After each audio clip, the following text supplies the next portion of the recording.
Alrighty, so we're live here. Hello, everybody. How are Hello, you? everyone. All right. So I have a special guest today here, which is Rodrigo Demetrio.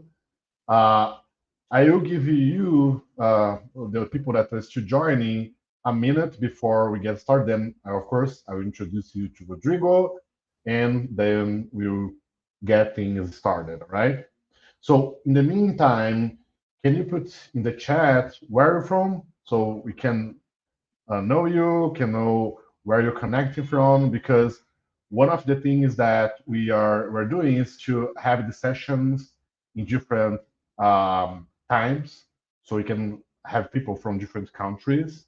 So this one is in our time here, in my time here, by the way, in Brazil, is 4:30 p.m. And next week we probably have another one that's earlier, that's 11:30 a.m. my time.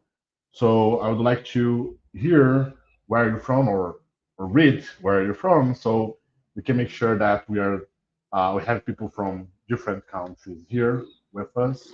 All right. So please put in the chat where are you from. All right. So I think that we can get this started.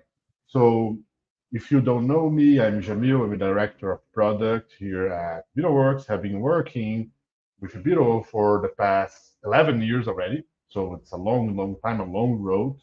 I started working as project manager, then customer success, then project management team leads, and started managing the entire operations team.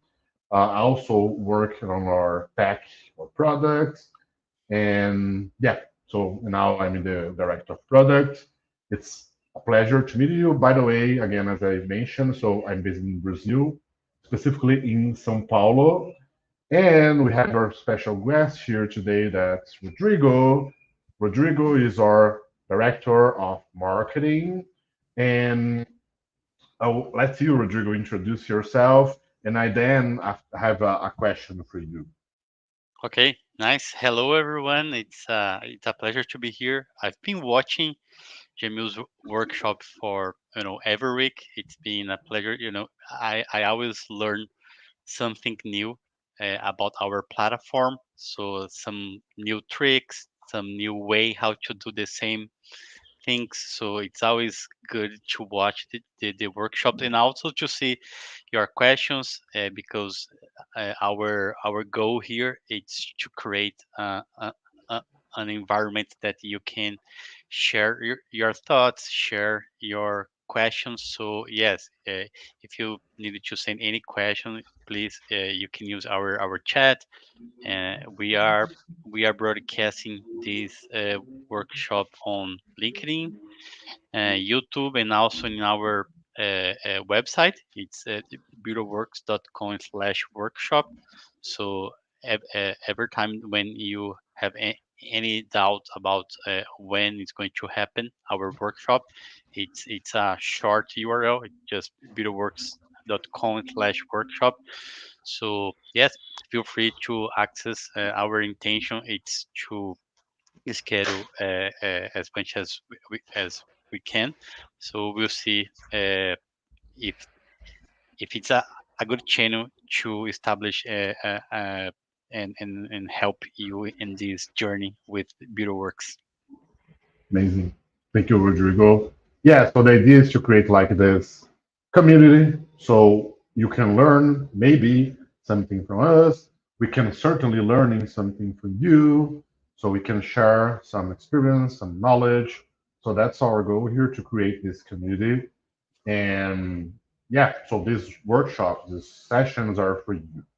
All right. So before I dig into our main topic today here, so I have already a question for Rodrigo, so you can know more about Rodrigo, because Rodrigo has all this background in marketing. And Rodrigo, so before you started working with VitoWorks, did you ever had the chance to like use, or did you know localization, this industry, and like after this year, 2 years working with us, what's your thoughts about like localization in general? What maybe you learn? If you can briefly talk about this? Yes, yes, of course. Well, it was my first time. Of course, before Beetleworks, I was involved in so many marketing projects, and some projects we had to translate, but I wasn't in charge of all these translation process. Then I remember one project specific, Mautic. Mautic, it's an open source platform marketing, and I helped to translate into Portuguese, Brazilian Portuguese. And back then was my first experience uh, with with translation. We back then we used in 2014. I think it was Transifex back then, and then I started translating our website and our application, Mautic, using Transifex.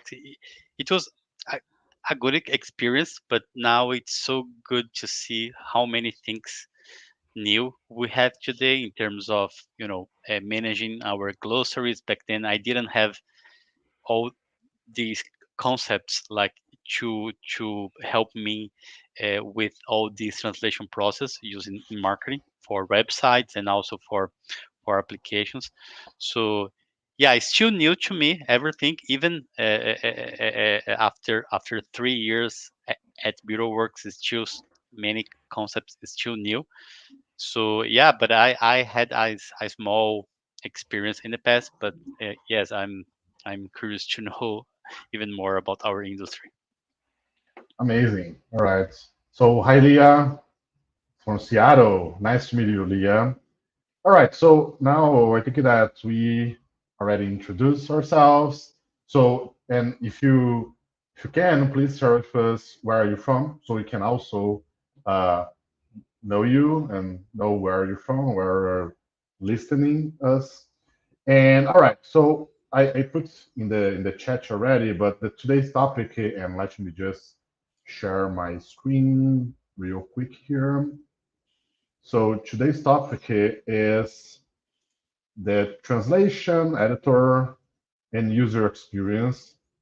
So as I briefly mentioned, so I had a lot of experience working as a project manager. Uh, so for project management in particular, I can maybe uh, share a little bit of my thoughts. But the other part of this is I want to also have your experience as translators. I believe that we have a lot of linguists in here, so I would like to also hear your thoughts on that, thinking about like the linguist experience with translation editor and cat tools in general. All right. Okay, so, and by the way, if you have questions, and that's also for you, Rodrigo, if you have questions, please, you can send in the chat, or Rodrigo, you can interrupt me at any time so I can try to cover those questions. And of course, after this like topic, if you still have time, we can also, I can also respond to any general questions you have that may not be related with the topic. So, but feel free to send in the chat, and let's start this conversation. All right. Okay. So again, my goal here is to be more to have make the session as interactive as possible. So I'm going to share again a little bit of what I believe that's important, relevant. At the same time, in this first part, so if you're a project manager or have worked with project managers, and if you disagree with something, if you want to add something, please let me know in the chat so we can start this conversation here. Okay, so now going back to here real quick, translation, editor, and user experience. So what I was thinking when I shared this topic with Rodrigo is okay, so let's start a conversation with this community to see what people a understand that is really helpful for them when it comes to like cat tools in general with translation editors, which what really makes a difference for them as a project manager and also as a linguist, and also what they are missing when they are working on a CAT tool, on a translation editor, what could really make a difference for them when you use these features, when translating a job, performing a QA check. So that's what those are were my thoughts when I shared this topic with Rodrigo. All right. So let me start, and then again, please feel free to chime in at any time and add questions, comments, suggestions, and also if you disagree with me, please also let me know. All right. So starting as a projection manager, right? So that was my original background. Right away, so the first thing that I'm going to cover, by the way, let me just zoom in a little bit so we can see it better.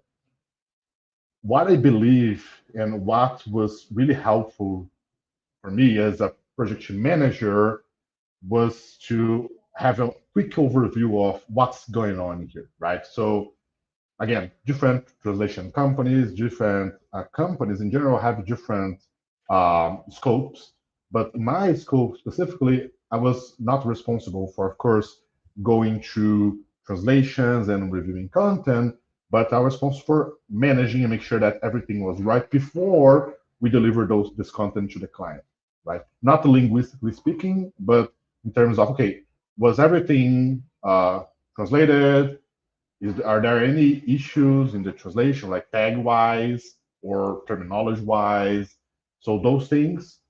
And what I really like about cat tools, and now specifically talking about our platform, I can go real quick here. So it's pretty clean, in my opinion, of course.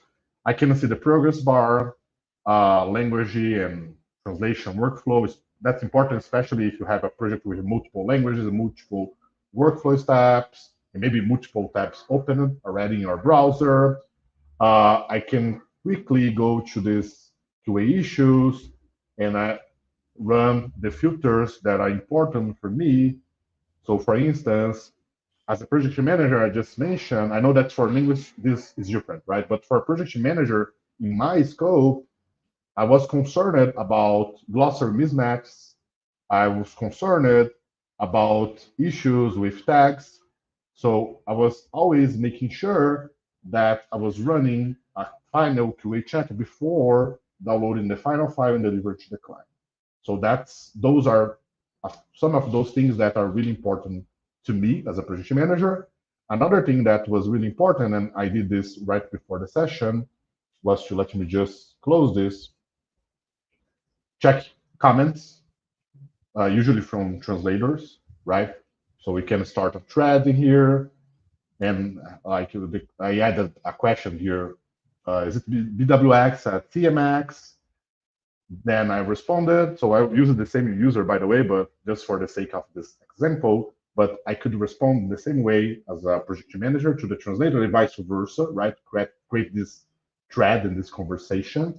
This was really helpful as well when I was project manager, because translators sometimes have questions about terminology, about the client, about a particular segment, a particular term. So that was really helpful to me to help them to address those items and filters, right? So sometimes I had to go through blocked segments because a translator raised the hand and said, okay, by the way, there's a segment here that's locked, but there's a problem, it's not following the glossary because maybe the glossary have been updated, right? Again, so there's much more in here, but that was my experience as a project manager.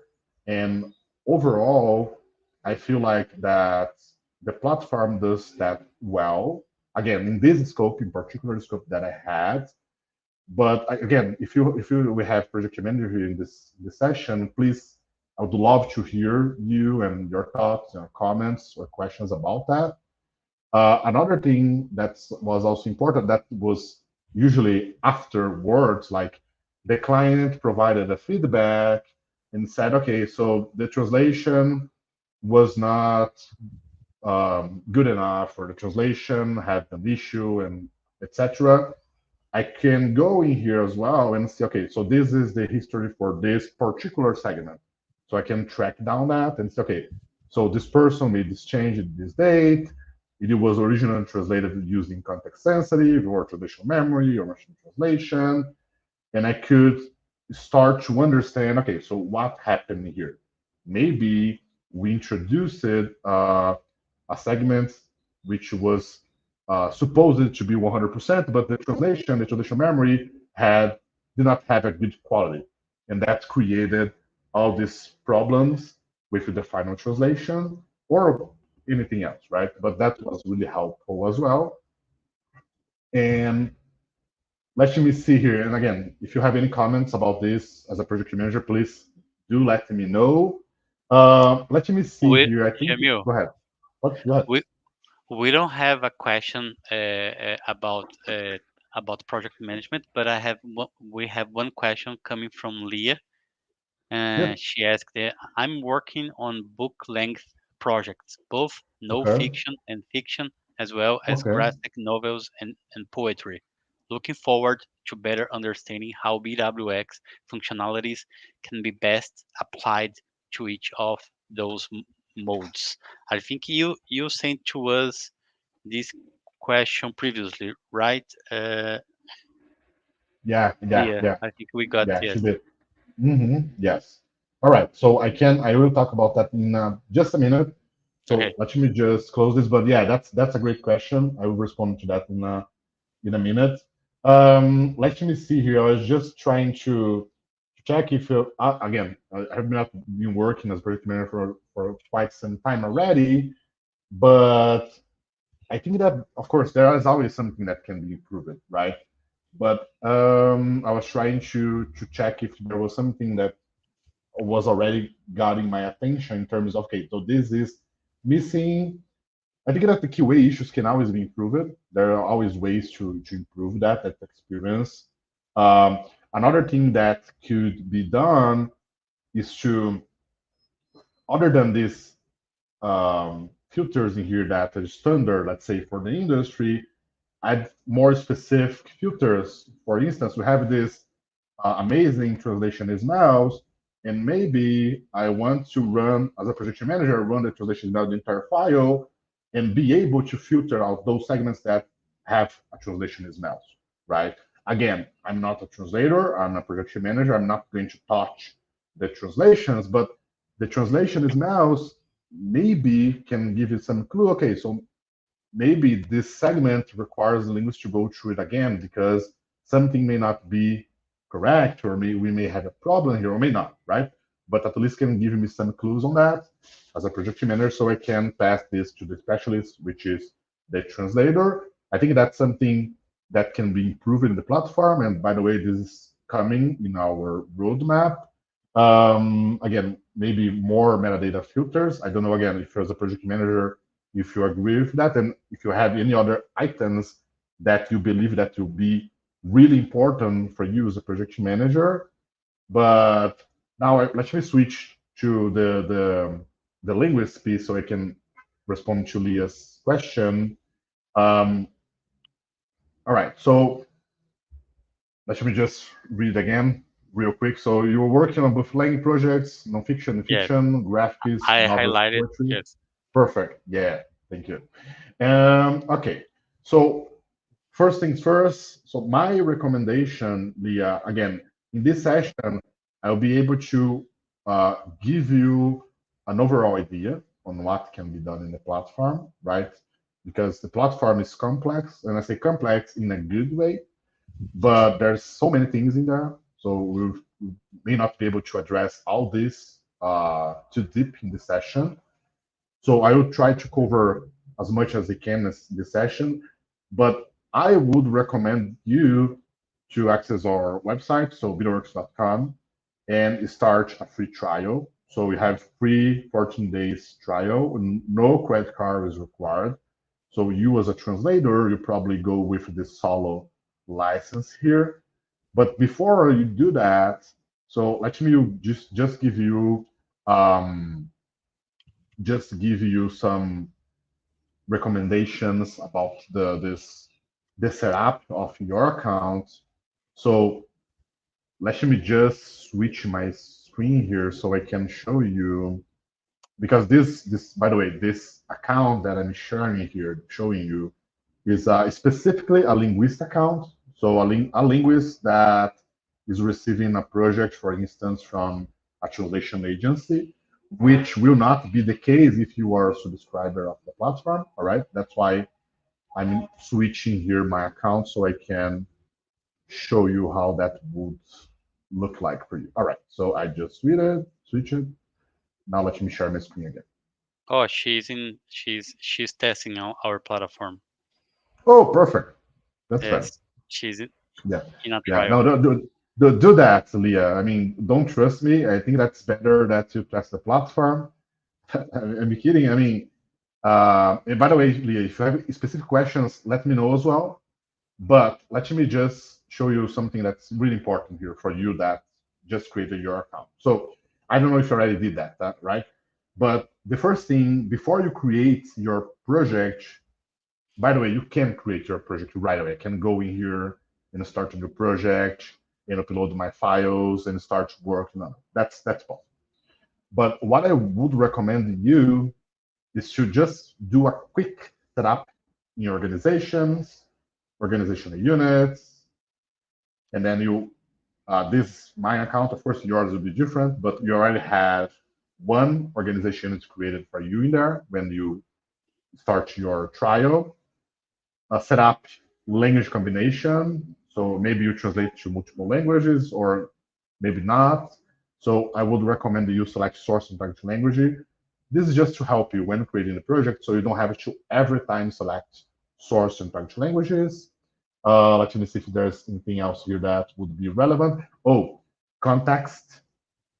So again, we create automatically one translation memory and one glossary. If you already have a translation memory and a glossary that you used previously in other platform or with other clients, you can export those. So we accept, let me put in the chat, or maybe you can help me with that. So for Hmm. translation memory, you can export and import in BitOrgs a TMX file. So that's the standard for translation memories. And for glossaries, the TBX file. So translation memories TMX, glossaries TBX. If you don't have that, no problem. Again, you just start a fresh one here. But if you have one, you can just open the translation memory created and import those formats in here. Right, that will help you to already have some content in the platform that you previously translated. Okay, and now the other thing that's also important, in my opinion, is go to translation settings, again, in their units, organizational units, and select how you would like this content to be pre-translated. Um, so I will give you my recommendation, but again, you decide how you want to do that. But my recommendation would be if you have a translation memory, or maybe you don't have one yet, you select all translation from translation memory, standard, right? If you have something in translation memory which is 100% match or above that, 101% or context match, that will populate the segment. And everything will also be empty, right? You could, or you can, select the machine translation as well, but I will talk about that in a moment. While I would not recommend in BitOrgs doing that. Again, there are no problems in doing that, but I will explain why I think that's better not doing that. And by the way, you can also play with this. So if you want to populate segments that are 85% or more in the traditional memory in the segments, that's also possible. You can just change this.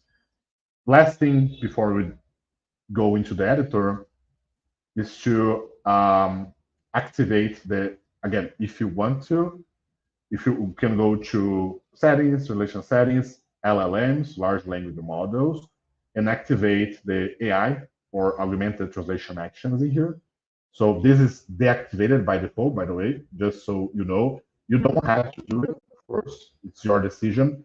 But I would recommend because I think that this is one of those things that are really powerful and it gets better over time. It learns from you. And again, BitOrgs has so many things that, and I'm biased by the way, of course. so many things that are really cool, but this one is really powerful. And I will talk about that in a minute as well, but I would recommend you at least giving it a try. All right, And no, Jamil, so go ahead. sorry, interrupt. Mhm. Sure. Just all these all those setups you are mentioning, Okay. Yeah. it's to improve and optimize the process when we are translating, but they aren't n- necessary, right? It's like because if I would like Yes. just to Yes. upload a Right. document and start it right Yes. away, do we need to set up everything like that, No, or we don't. We don't. we don't? It's We don't. just We don't. Yeah, mhm, we don't. It's just to optimize the process. The only thing that I would say that is kind of required is to, in the org units, organizations, in context, make so because again, this account was already set up, right? But when you start a fresh account, the translation memory you have will not be default, will not be read, will not be write, right? So if you have, you can have a translation memory with content, or even a glossary with content, and you are not storing anything there, you're not reading content from there. So that the only thing that I would say that's kind of a requirement. Again, it's not a harder requirement, but I would recommend it because otherwise you have a translation memory that you are not storing content in it, right? Okay. right. So, but again, and Thanks. as you mentioned, you are right. So let's say that no, Jamil, I don't want to create that. I just want to test and see how projects are created and test the editor. Okay. So you can, as soon as you access your account, you can go straight to start a new project. You can select some files to upload in here, and then uh, you can start translating the content. Let me just pick up a file here, maybe this files. Oh, it just opened in a different file. Okay, let me close this. I like it. You are using a new logo in your instance, like You like your it? logo, All right. your Yeah. logo Yeah. here. That's nice. Yeah. No, it's cool. It's good that you saw that because this is also, of course, configurable. So every client has or translator has different logos, so they can change that. All right. So you upload some files. I'll continue. So this is the first part where that change that those the setup impact my project creation. Again, if you already selected a translation memory, which is the full and read and write, the glossary, my source and target languages, this will be automatically pre-populated, right? Again, not a requirement, but if you don't do it, you have to do that manually here every single time you are creating a project. So it is can be cumbersome, right? Now I'm going to just select contact person, considering that I already have everything set up, and I will put, I don't know, workshop. All right. And I saw Leah's question as well. I will respond in a minute. Let me just Yeah. create this project. Okay, so I move on to the next session. I have different files for different languages. Again, could be just one language, just one workflow step. But for this, my example, I would like to have, or need to have, translation for the Word document, translation review for PowerPoint, and translation review for the Excel file. I could have other workflow steps. I could remove workflow steps. I could remove language for a specific file and create a project. All right. So that will generate a project. So again, so Rodrigo was asking, yes, you can go straight to the project creation. So you can see how that works. Again, my recommendation was just to make sure that the process will be easier. And also, if you want to test it out, which again I recommend the large language model giving it a try, you have it, you can set up it later, but if you do that at the beginning, that's easier for you. And lastly, before I check and respond to Leah's questions, the translation settings that I mentioned, again, you can also set up in here, but you have to do it every single time if you want to make sure, oh, I want to pre-translate with machine translation, I want to change the threshold. If you do it, the organization at level, that will be pulled automatically. And why is that important? Because when I transition a project from from pending into approved, which I'm going to do now, the pre-translation will happen automatically. So as you can see, it started already. So that's why I do that before creating the project or before approving the project if I already created. All right. Okay, so I think that we can dig into Leah's questions. Rodrigo, you can Yes. put them Yeah. there on the screen. Yes. That's me because it's so many. It's a couple of. Are there ways to work on translations paragraphs by paragraphs rather than line by line? Okay, I can respond to that now. Yeah. I can let me open here. I will upload maybe a Word document. Okay, so when you upload the document, so by default, we create the segmentation, the standard one. So every period, every exclamation mark, we create a new segment. You can change that. You can open this, click on this arrow here. They will open on other options, and you can remove the apply segmentation. Now you're going to pull the entire paragraph right to the editor. Let me show you that. So there are other options. You can translate hidden text, translate document properties, but that's what you do that by clicking on this arrow. And let me just continue. Okay, while I'm creating this, you can maybe you can go to the other next one. Here you go. Yes. The next one. Could you demonstrate how to set up a glossary from scratch? Sure, sure. All right. Let me just finish up Also, this here. given that there will be many proper nouns, organization names, and legal terms in the work I'm translating, I'm looking to create a glossary of terms. Is that the same kind of glossary you were talking about for adding .tbx files to? Yes, yes, yes. Exactly the same. Let me just open the editor here. Thank you, Leah, for your questions. Yes, yes. Thank you so much. All right. So number six. So all those right before are either buttons or I think that this one, the translate twice as fast, impeccably. If I'm not mistaken, this is a header or title, excuse me. So as you can see, this one in particular was a bigger paragraph, right? So in general, so the standard is to break or create segments every period. So that was in the standard configuration, that was going to create a segment. So what I selected here. Now, when I deactivate the segmentation, you create an entire paragraph in here like this. So that's how you can do that. And Now, also, mhm, I'm not mhm, sure if it's better for her or not, but it's one way how to view that. It's instead of two columns, you can see the target oh in one yeah, line, in another line. Maybe for some people like that this. this visualization maybe it's better. Yes, this one it's recalls more, remembers more, you know, a document. So just one option. Yes, yes. So we feel it's more like it is helpful because you can see like better the content. Then you can change it here. So on the second to last option tab, settings, you scroll down, excuse me, and you have this inline option, right? The columns is standard, but you can change to inline.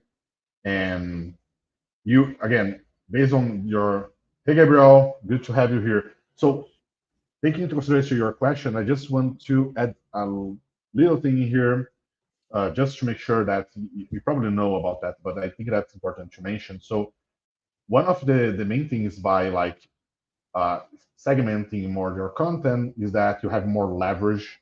You can take advantage of previously translated if you have a shorter segments, right? If you have a full paragraph and smaller changes here can make in this the next time, the next document, the next version the updated version of this document, that if you have to change maybe 3 or 4 words in this full sentence, you have like a segment that's 75% match, right? Now, if you have a smaller sentence and maybe just a single word changed or a single period, you probably going to be 99%, 95%, or something like that.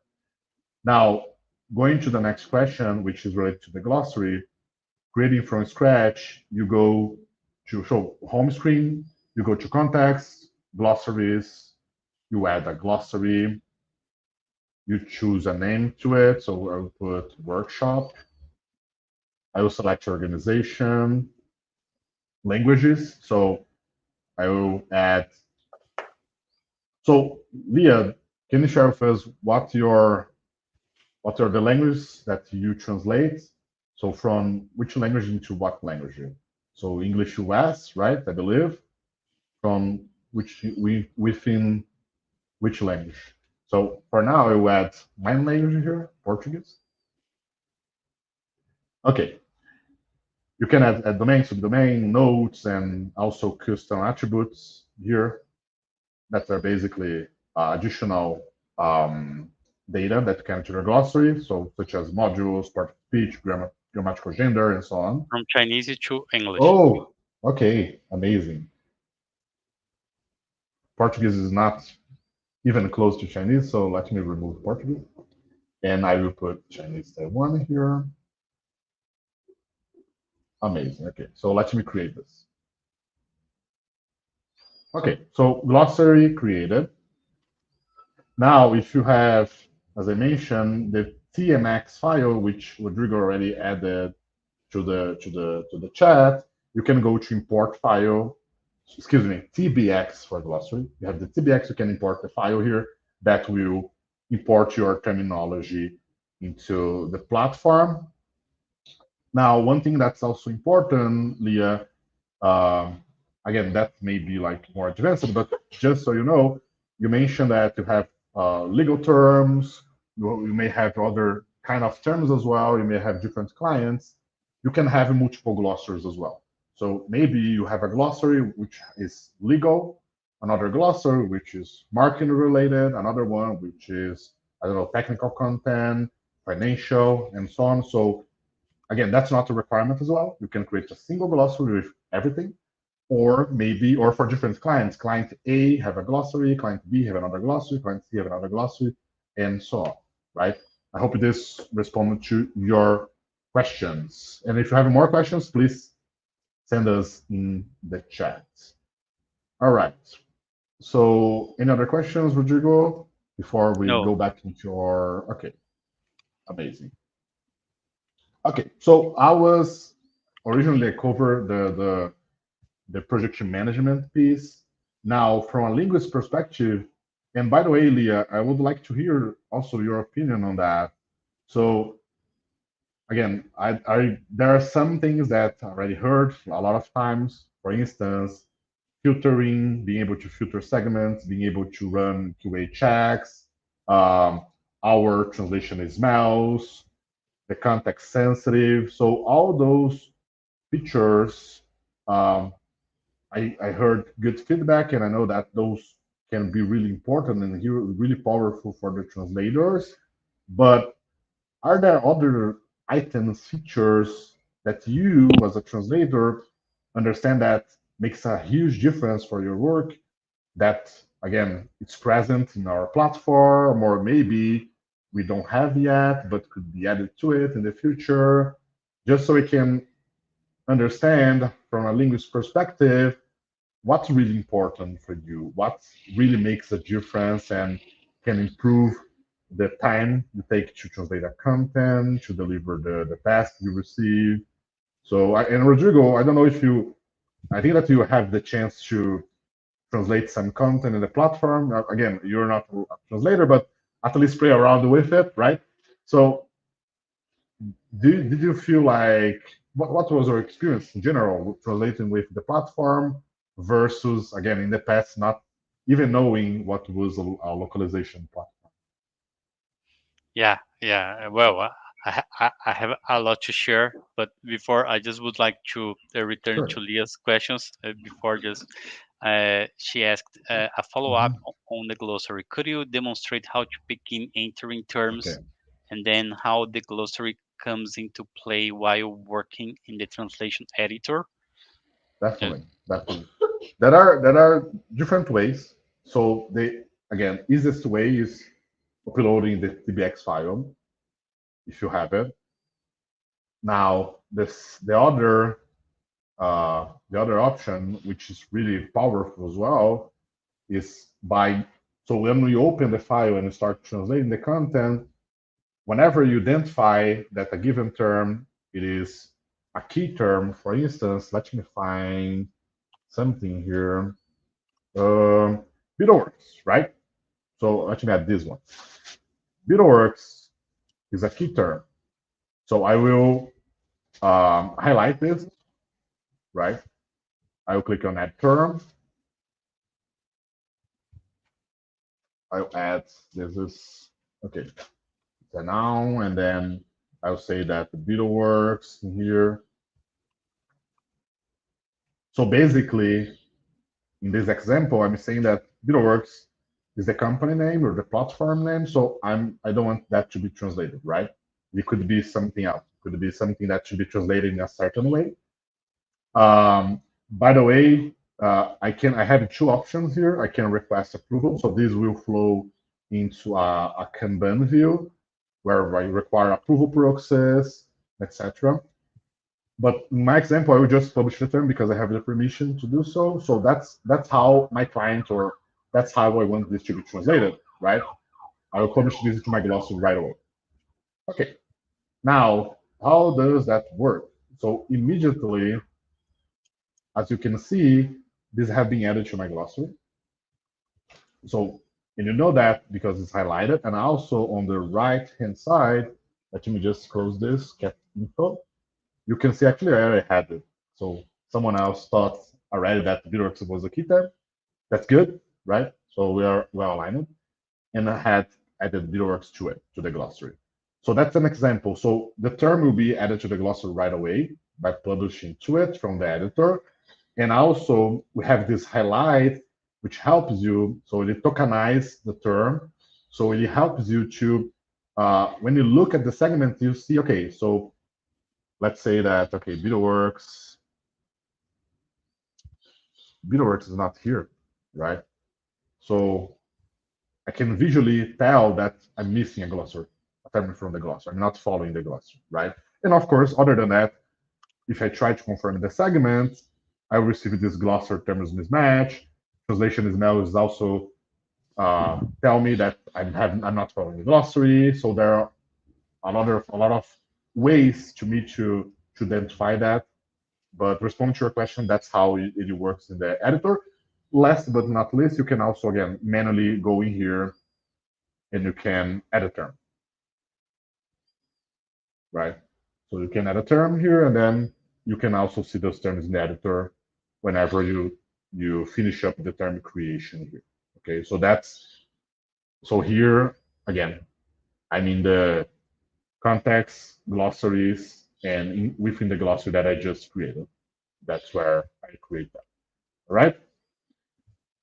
Okay, so I think that may have responded to your question. Okay, so Rodrigo, you tried to avoid my question, but now, yes, I was trying to escape, but all right. Can you tell me your experience with translation editor and how it feels like using like a translation editor to translate content? yeah, it's been great because my last opportunity to translate was maybe 7 years ago, Mm, and back then I was operating just using documents. For example, it was basically like a, a text file that we had one line. It was the source, and the second line was the target, without any kind of leverage from memories or glossaries. It's basically the whole engine was basically the software was just to connect our content to our website and also to our application without any any developer in the middle. But other Mhm. than that, like the time we saved by not using a developer in the middle, that was great. But we didn't leverage at all memories and glossaries back then. So every translators e- every translator in every language, they had to basically, they were operating by themselves. They weren't leverage any kind of previous translation. And now you using BetterWorks, it's I can now value more translation memories and glossaries in order to, like, I realized they really save time, and because as soon as we have glossaries and memories, and also we can boost quality because by keeping my translations more consistent in terms, I can see all the terms that we are using. One classic example, it's we are our platform we used to call BWX, now we are calling BetterWorks. Sure. So we changed it. Basically, the company now, the whole company, and also the product, it's BetterWorks. And with glossary, I can easily edit my glossary and replicate all of that into our instance, in our BetterWorks instance. And I know every translator, every user in my stance, and they will keep this standard, this pattern. So for me, that is the biggest difference. It's my idea about memories and glossaries now, it's much broader in terms of how I can I can plan better. That definitely will take a little bit more time in the beginning, but right after I start the project, I will have a lot of more benefits. So yeah, that's for me, it's the definitely the, the top advantage in using BetterWorks. Yeah. So again, I worked many years as project manager, and one of the main pain points we had was like you have a project which is maybe a huge project, and then you have to deliver this project like let's say 30K words within a day, 2 days, and there are ways to do it. Of course, you can just maybe, if the client wants, you can just run a machine translation per file, not recommended, right? You can split the file in like 10, 15 pieces and then send out to different translators. Maybe the quality could be better than translated with machine translation, or maybe that's was the idea. But in the end, you have every translating is slightly different, right? So because again, it is not wrong the translation. That's the main problem. The translation is good. Translation is correct, but it creates so many inconsistencies across the files. In the end, as soon as the client receives that translation, it will say it was maybe machine translated. It was really bad, and the experience in it was not good. And then is we're talking about like the glossaries, right? Glossaries and machine translation memories. And this scenario that I just mentioned is still we still may have some problems with it, but in general, all this helps the linguist to address that. So while Rodrigo is translating a piece of the file, I'm translating the second part of the same file. We are following the same glossary. We are following the same Yeah, translation memory.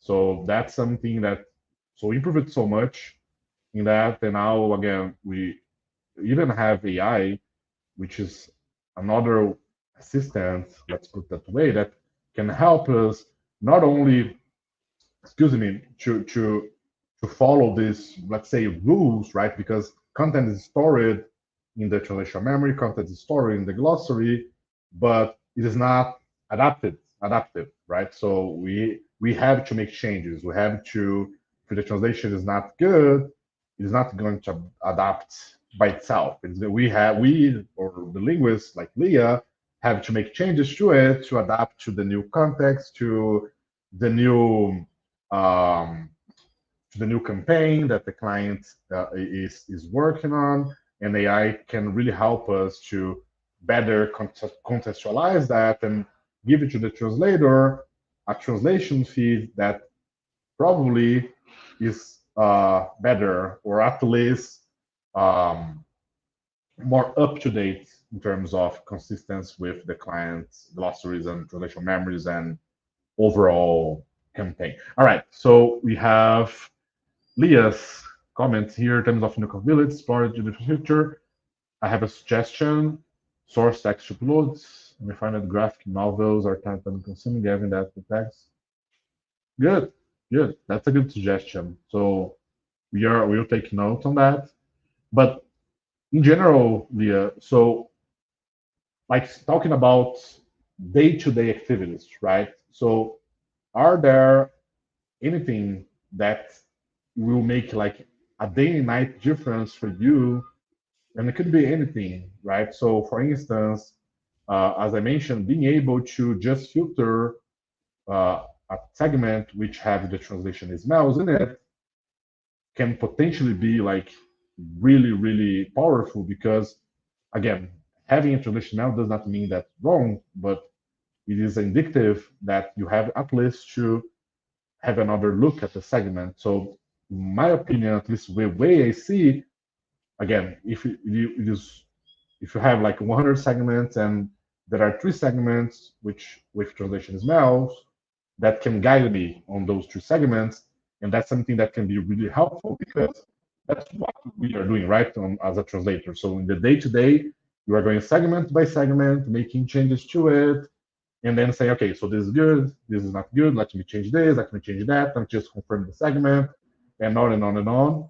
So do you have any other items like this, right, that can, again, maybe you don't remember something now, but uh, it, again, we will have another sections where we can talk about that more deeply as well. But that was like that's my main goal to understand, like in these day-to-day activities for translators, what can be helpful, right? So the way that you go from segment A to B, the way that you filter out those segments that maybe are really important, the way that you detect potential issues, again, transition mouse.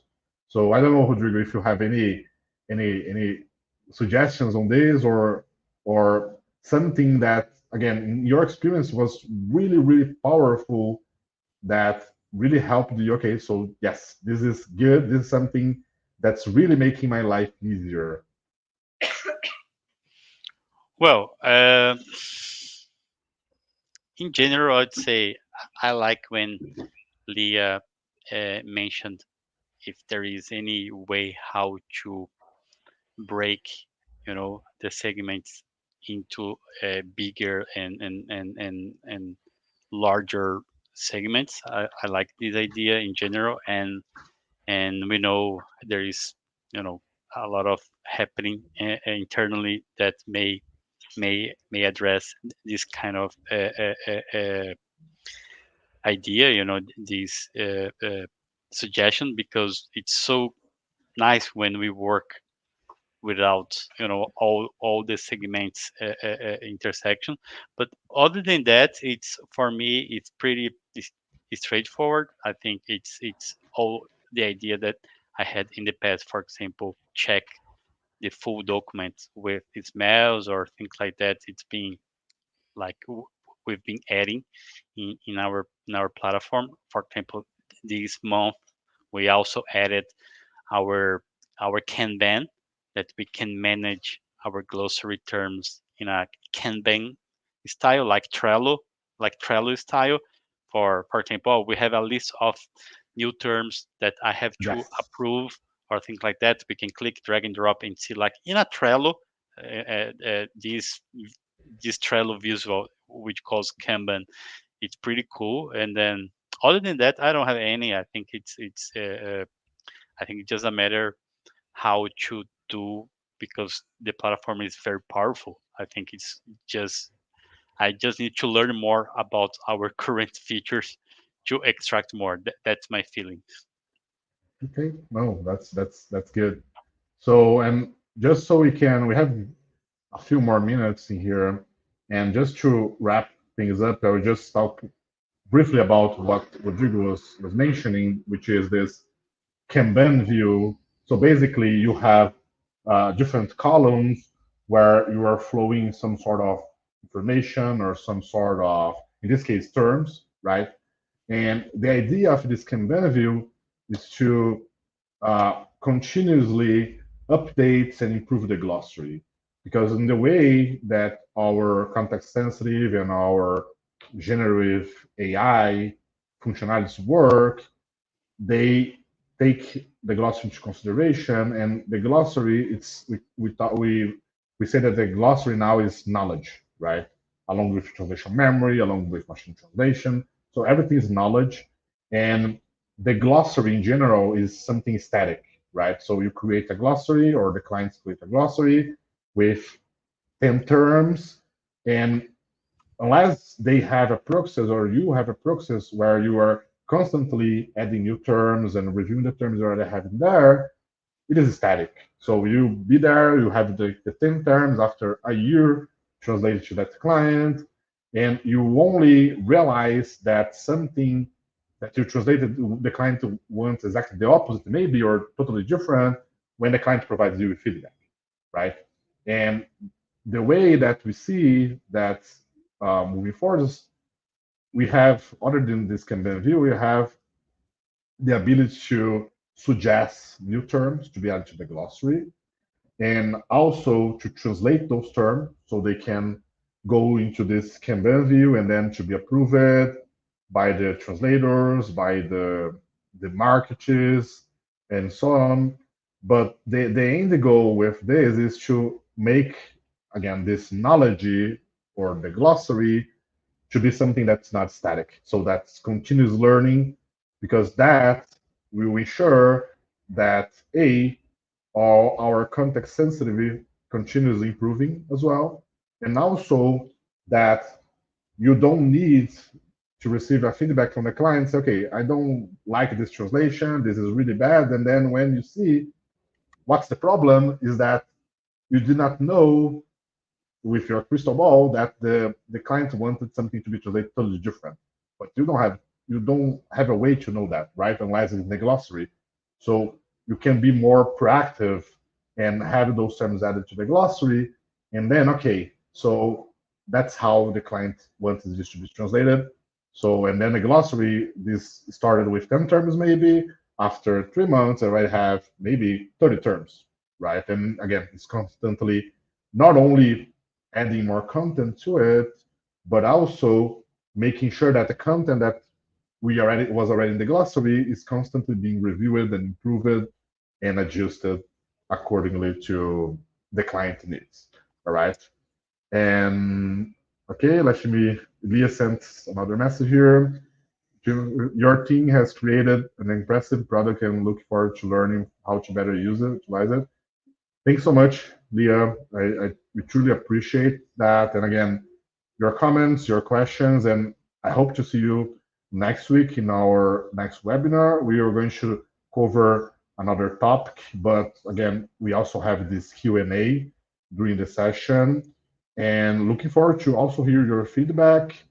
And yeah, thank you so much for being here. I don't know if you, Rodrigo, have some final words for No, us. no, it's just it's always a pleasure to be here. Our intention is to host this, I hope, every week, and more as a conversation Yes, than webinar style. A yes. space where everyone can bring your questions and we can help each other to translate better. I think that's it's the point. Exactly, exactly. Yeah, I make your words mine. And again, in the end, we want to create this kind of community, and we want this to be a conversation. Again, I can bring several topics here every week, and some topics will really be important for some people, maybe not so much for other people. But that's why we want to make this a conversation, because then we can focus on what matters for you, right? And again, maybe we can share with you some knowledge, some thoughts, but you definitely can share something with us. We can learn something from you, and that's our goal. And make this a community so we can all learn and we can all improve and continue to evolve. All right. So we are right on time. Thanks so much, Rodrigo, for being here. I think Thank you, everyone. Leah, for questions, and thank you everyone that participated in this session. I see you in the next one, hopefully next week. Take care. Have a great rest of the week. Bye bye. Bye bye.